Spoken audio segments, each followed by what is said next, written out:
Ndabaramukije bene data nkunda amahoro ya Kristo Yesu nawe muri mwese.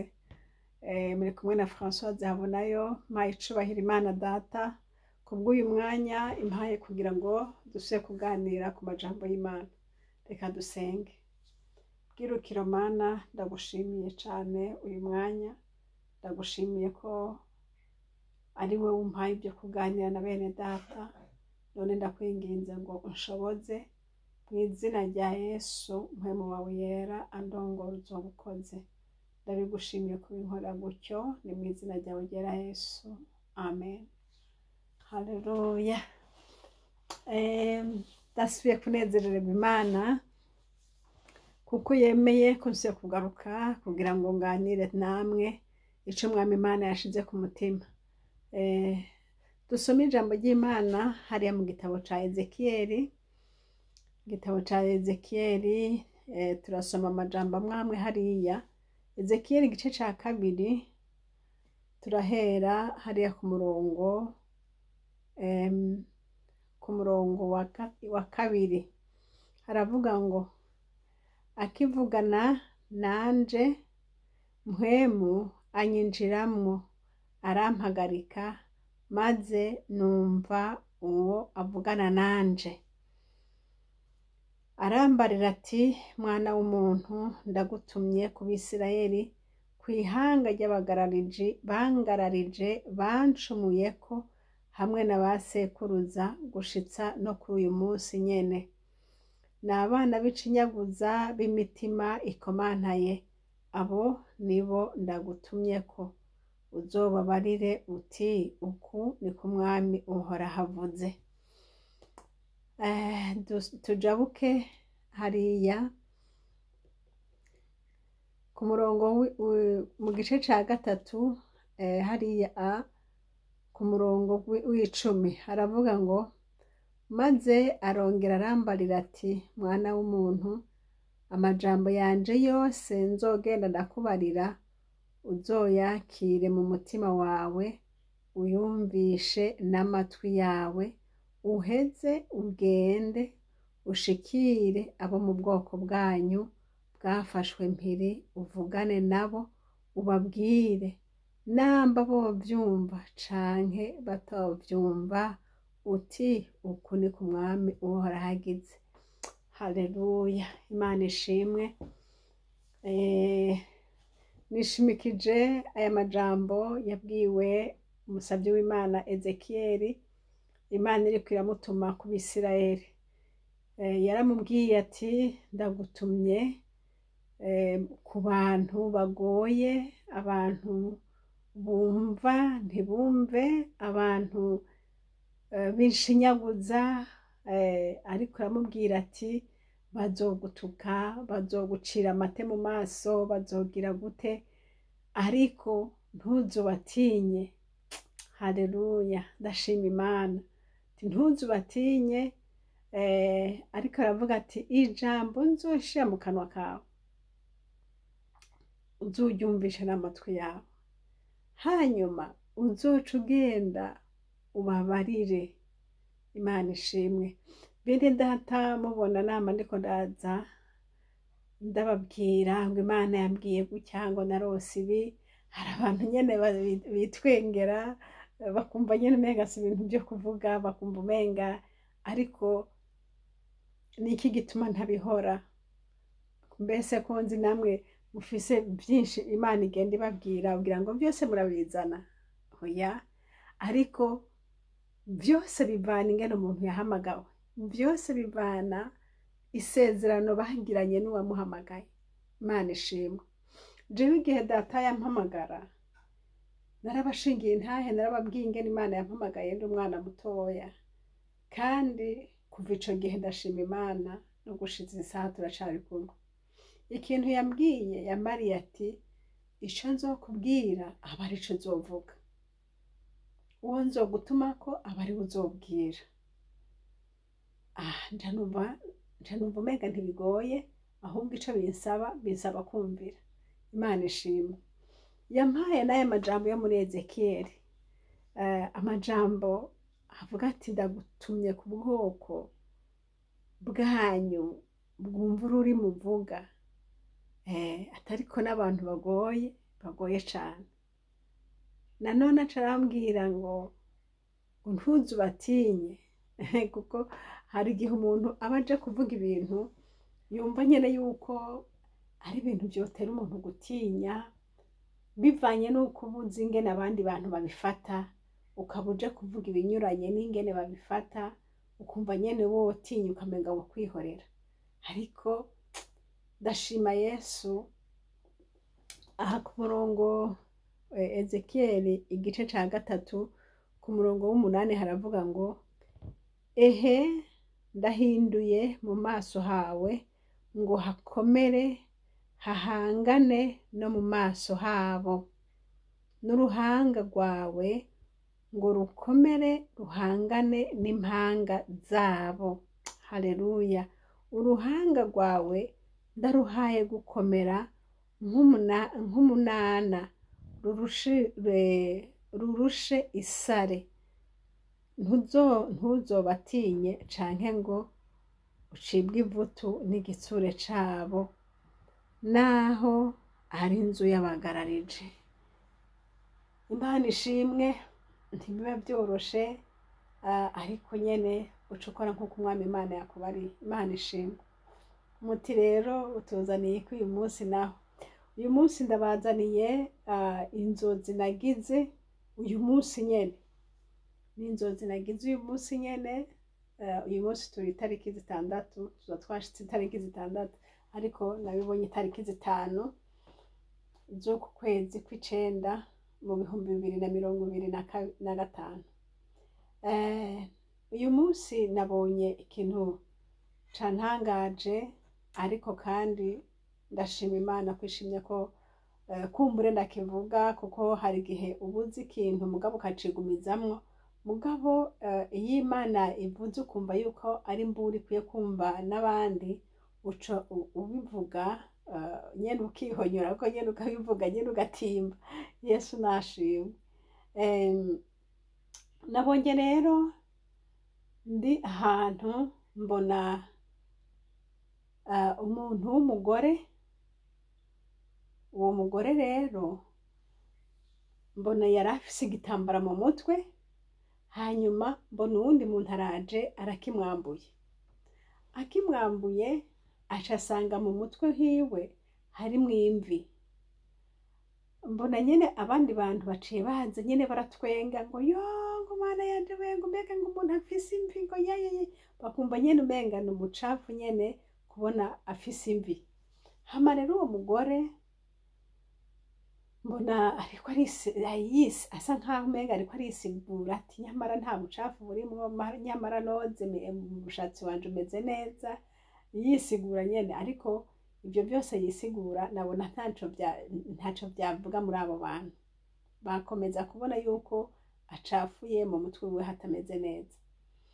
Hanyuma ngize gutya mbona abantu batonze, sinabona uko bangana, ariko ndavuga babiri nabonyemwo bari batonze nk'umurongo gutya, ariko mbona babiri aho amaso yanje yaragereza, mbona abo babiri, abandi bari hirya sinababona, ariko nabo bari batonze.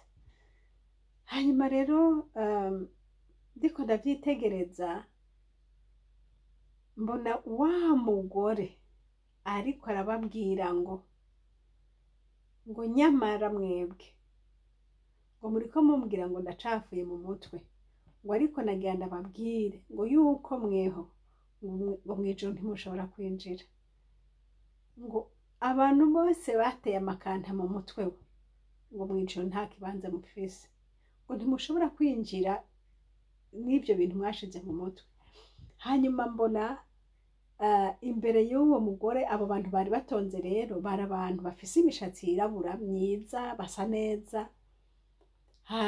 Ariko nza kubonamwo umwe yari afise umushatsi wirabura, sinzi ngira ngo yari umushatsi utari bwagere kujamwo imvi, kwa kundi nyene imishatsi naturelle ibimeze.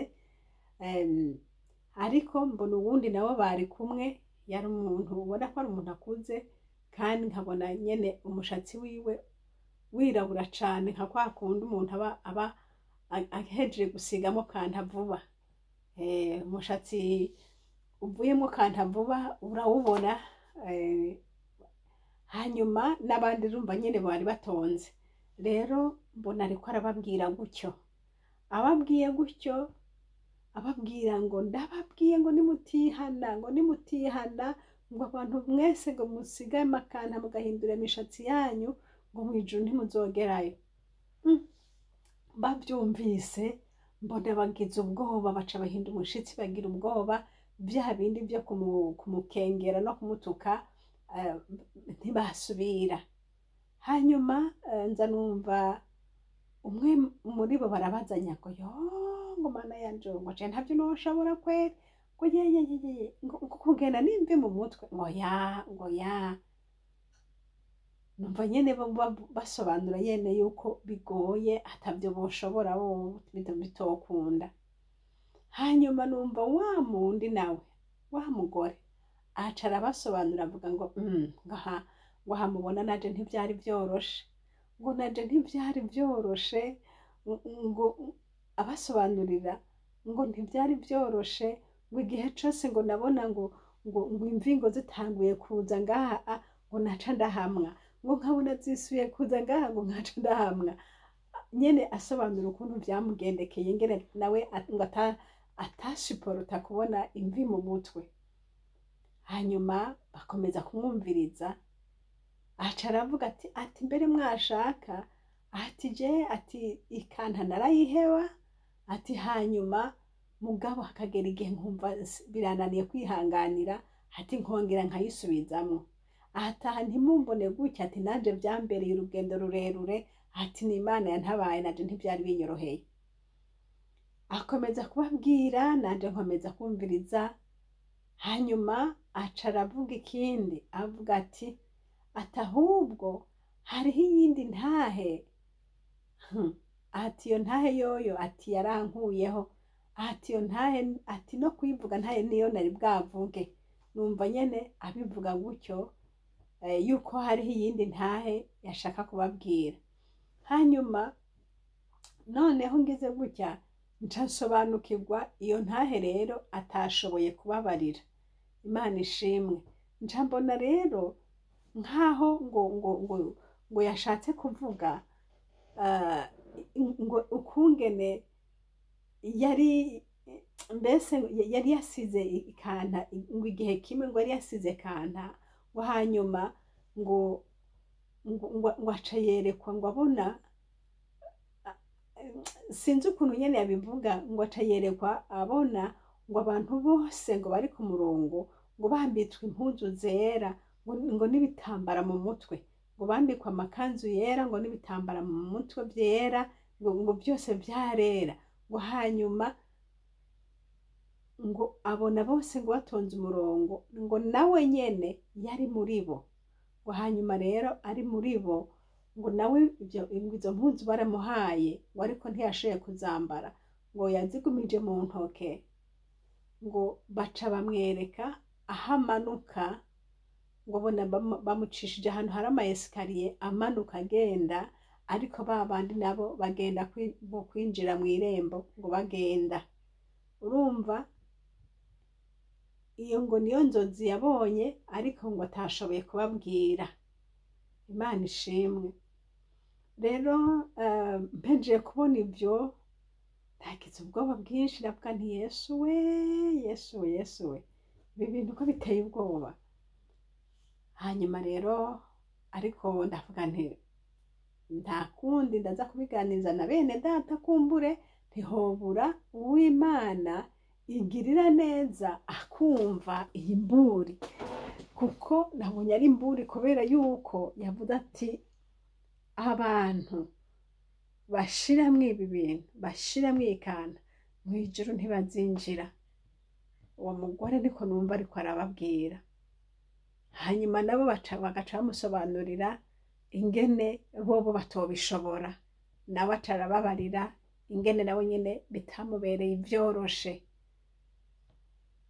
Rero nshuti zanje, bene data, ndabizi ushobora kuba nawe hari ico Imana bikubwiye ko ushobora kuba ushira akantu mu mutwe kandi ukaririmba ugasenga ukumva ni amahoro, ukumva mpwemu yera aravuga, ukumva ni byiza. Ariko n'ibi nabyo ntuvyajanjwe ko subira ugenda usenga Imana, subira ugenda usenga Imana, kubera yuko nabonye muri uru rugendo umuntu arashobora kuba yoririmba yosenga kandi akumva na mahoro mu mutima, akumva nta jwi rimwagiriza, akumva byose ni byiza, ariko inzamba ivuza atona yumva, kubera yuko haba hariho ibintu Imana idashima biri muri we kandi akaba atarabikuraho.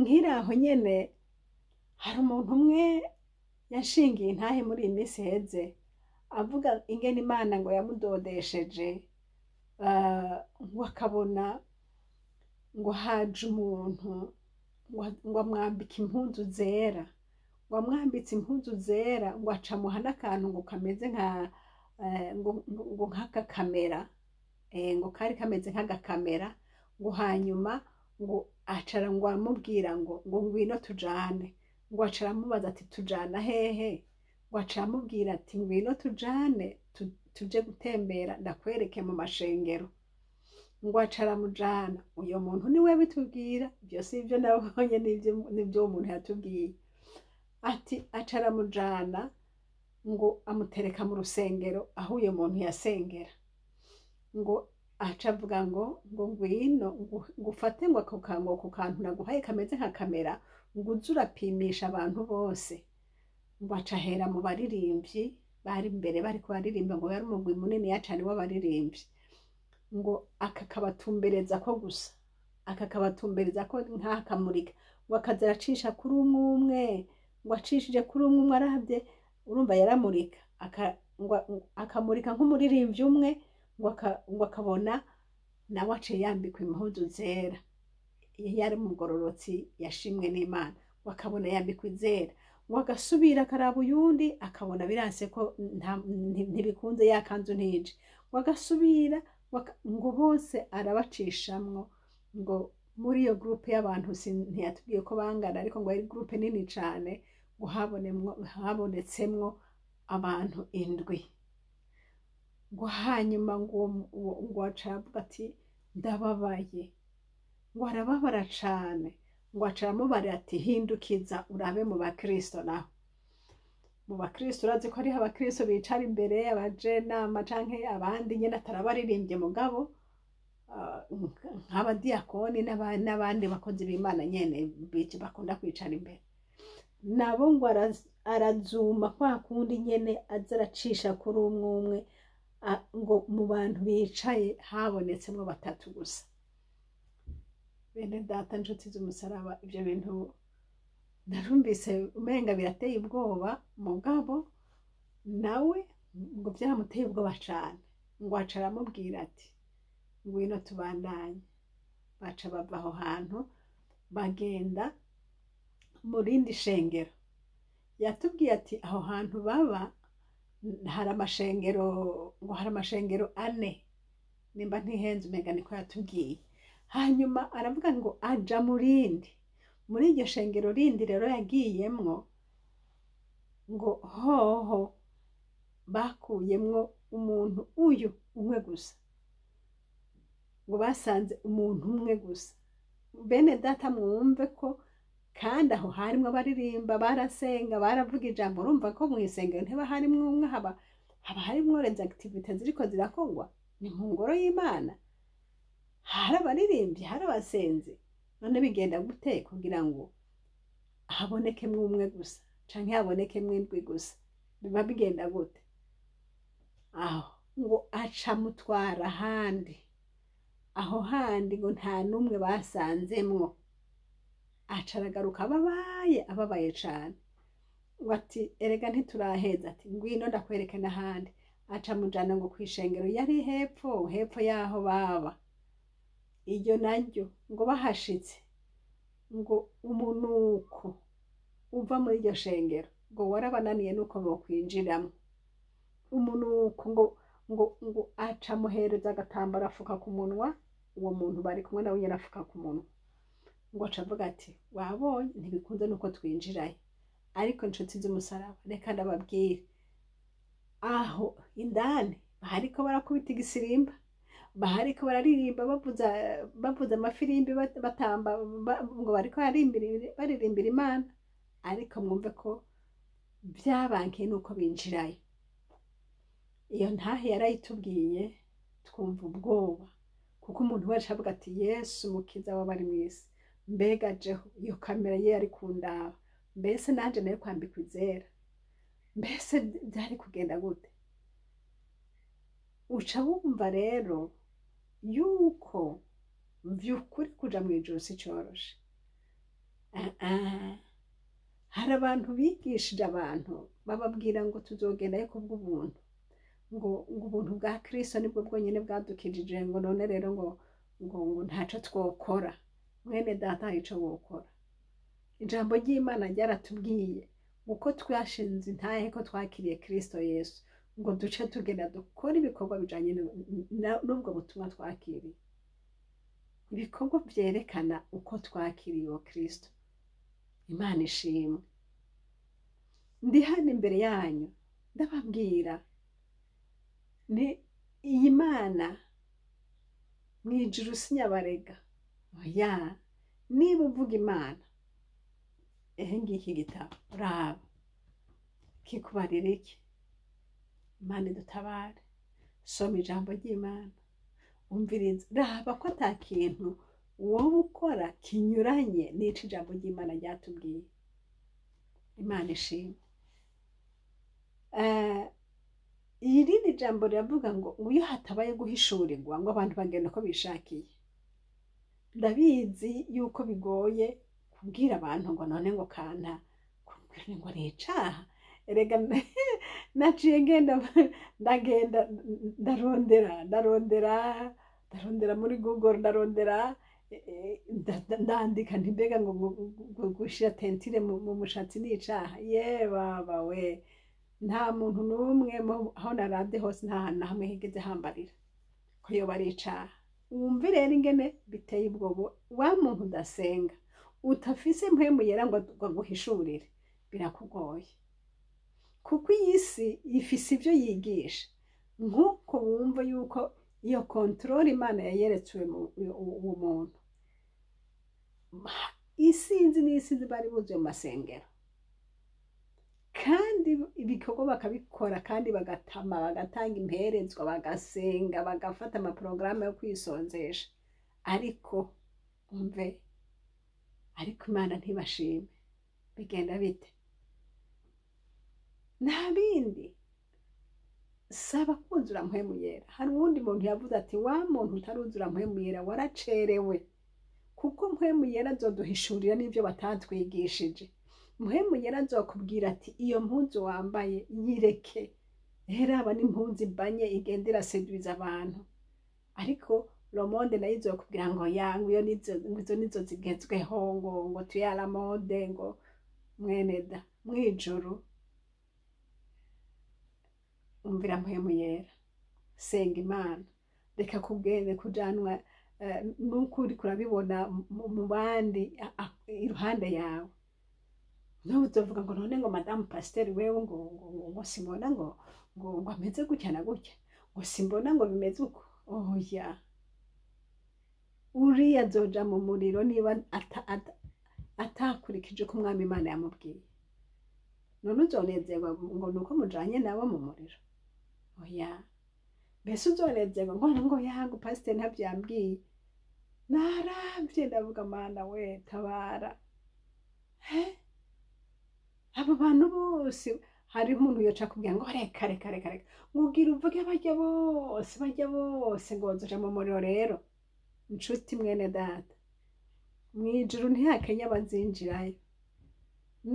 Nutaca bugufi ngo wihane ureke ibyo byose Imana ikubuza, mwijuru ntihabuza bazogenda, naho hoba umwe data ntahomba. Rero Imana nidufashe, Imana nitugirire neza.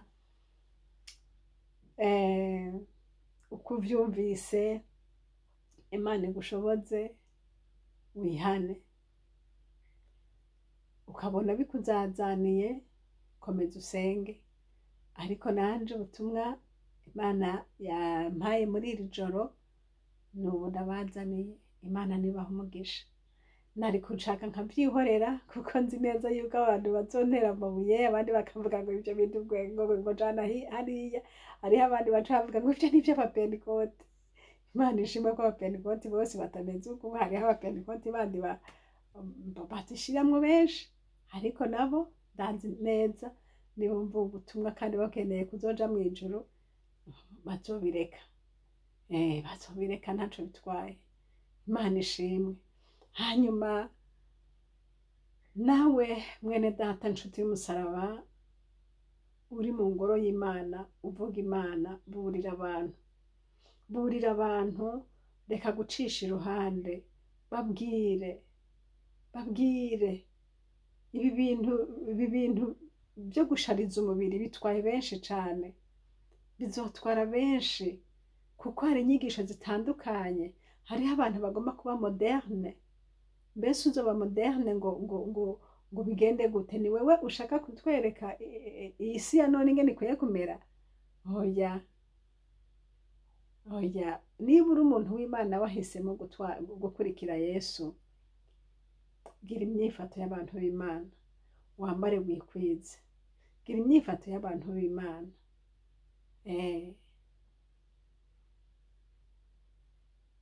Utuzuye mpwemu yera bizokugora, kuko iyi si niwe ushaka ngo iyi si kwigisha. Isi zo ntizokwereka Imana.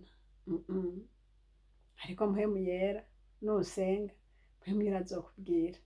Kandi nubona bikunaniye, nk'uko uwo muntu nabonye ariko aravuga, atahanaje byarangoye ngo byamfatiye urugendo runini, ni ukuvuga yuko nawe byokugora. Ariko muri uko kugora nyene usenze Imana izogushoboza. Imana ishimwe. Mw'ijuru izojamwo abera, kandi iyi mibiri naho igomba kutubuza ijuru, izobora. Imana igufashe mwene data nshuti yanje, Imana igushoboze kwikunkumura ivyo vyose vyoshaka kubuza gutaha ijuru. Ibyo byose byo gushaka kubuza, niba uri umugabo, niba uri umugore, niba uri umusore, niba uri inkumi, ca bugufi, rondera Imana bigishoboka. Turi mu gihe kigoye, cane saba kuzura mpwemu yera, usabe Imana igushoboze kuba umuntu yumvira. Utandukane n'ivy'isi byose, tandukana n'ivy'isi, rondera Imana, kurikira Imana. Reka kwiyumvira yuko ubaye mubi ukoze uko Imana yakubwiye. Oya, none ubwiza ni iki?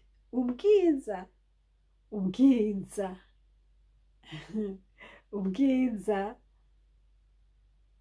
ntabwo buri muri apparence extérieure. Oya, umuntu arashobora kuba aba mwiza mu maso yandi, hariho umuntu ashaka kundaba akavuga ati no, ariko hakaba uwundi akavuga ati yo wow, nazi. Rero byose ahakuru tunezereza Imana, bisigaye abantu ntuzobanezereza bose, ntibishoboka. Aha n'ibindi ko ndavuga, hariho abariko bararyoherwa bazobihanahana, hariho abandi bumva bashishwe bari gusara. Ariko navuga nti nanje nsa n'uwitaye, ndabizi ko ndiko ndavuga ibintu abantu batemera, batumva, ariko kandi ndazi ko nababyumva, kandi ndabizi neza na mpwemu yarabindugikanye. Ndazi neza ko hari haba ariko ararondera, kuko ijuru ririko rirarondera abantu, ijuru ririko rireza umugeni. Ni gato inzambi kavuga. Twitegure neza mu buryo bwose. Imana yo mw'ijuru ibahezagire. Mwami Yesu, ndagushimiye cyane ko uri data. Habwa icubahiro kubw'ubutumwa bwiza uduhaye. Mwami Imana, hezagira bene data, ubashoboze, ubafashe. Iyi ntahe Mwami Yesu ibohore abikwiye kubohora. Abatabyumva Mana, ubumvisha uzobukoze. Ndabigushimiye ko byumvise kandi kubikora gutyo, mu izina rya Yesu. Amen.